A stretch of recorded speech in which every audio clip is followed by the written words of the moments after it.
Hello students. अब जब किसी व्यक्ति को ज़मीन दी जाती थी दान में, तो उसके साथ उसे और क्या दिया जाता था।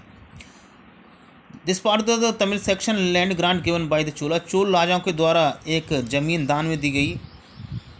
उसके साथ ये चीज़ दी गई क्या, we have demarcated the boundaries of the land. ये एक जो लैंड ग्रांट है उसके लिए आप ये कह सकते हैं एक स्टैम्प है। हमने वो ज़मीन जो दी है उसकी सीमाएं निर्धारित करती हैं, उसकी मिट्टी के तटबंध बना दिए हैं और झाड़ियाँ लगा दी हैं।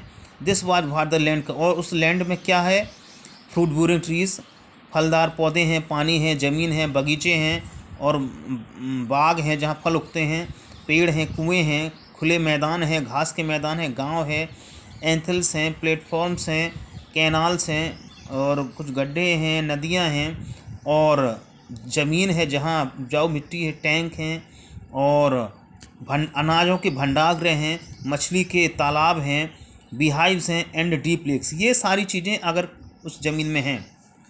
अब और क्या लिखा है इसके आगे, इसमें he who receive the land can collect taxes from it. वह व्यक्ति जिसको ये ज़मीन दी जाएगी वो यहाँ से, इस जगह से टैक्स इकट्ठा कर सकता है। He can collect the tax impose by the judicial ऑफिसियर्स।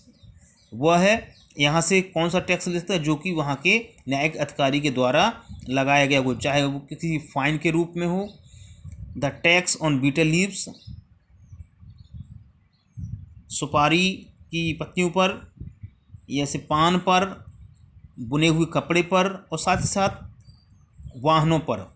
वो वहाँ पर बड़े कमरे बना सकता है जिसमें 2-3 मंजिल हो सकती है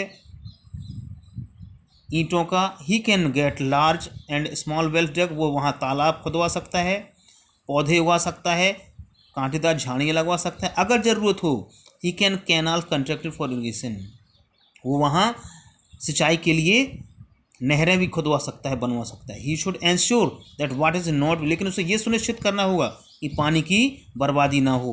and that embankments are build, और इसलिए तटबंध भी बना है। तो आप देख सकते हैं कि उस समय में भी जब पानी की इतनी कमी नहीं थी, फिर भी वहाँ उस समय के लोग पानी के प्रति, कि वो पानी बर्बाद ना उसके प्रति कितने जागरूक थे। यही बात हमें आज भी सोचनी चाहिए। Unusual for the 12th century. लेकिन एक बात और अलग थी, एक लंबी संस्कृत पोएम थी जो कश्मीर के राजाओं के बारे में लिखी गई थी और उसे कल्हड़ ने लिखा था। उसके लेखक थे जिसका नाम था राजतरंगिनी, उसके लेखक कल्हड़ थे। यूज्ड ए वैरायटी, उन्होंने बहुत सारे सोर्सेस का यूज किया जिसमें इंस्क्रिप्शन थे, डॉक्यूमेंट्स थे, आई विटनेस यानी कि जो साक्षात जिन्होंने देखे थे उनके द्वारा लिखी गई चीज़ें थीं, पुराने इतिहास थे और उनकी सहायता से उन्होंने अपने अकाउंट पर लिखा राजतरंगिनी में। और अनलाइक द राइटर्स ऑफ प्रशस्तीज, जैसा कि प्रशस्तीज के राइटर्स ने किया, उससे अलग उन्होंने अपनी जो राजतरंगिणी उन्होंने जो ब्यौरा दिया है उसमें उन्होंने राजाओं की योजनाओं और राजाओं की क्रिटिसाइजेशन यानी आलोचना की, जबकि प्रशस्तीज में लोग प्रशंसा लिखा करते थे। Students, you may have noted that each of these ruling dynasty were based on the specific. ये सभी जितनी भी डायनेस्टी थी ये एक विशेष स्थान पर हुआ करती थी। एट द सेम टाइम, उसी समय पर उन्होंने दूसरी जगहों पर भी कब्जे जमाने की कोशिश की।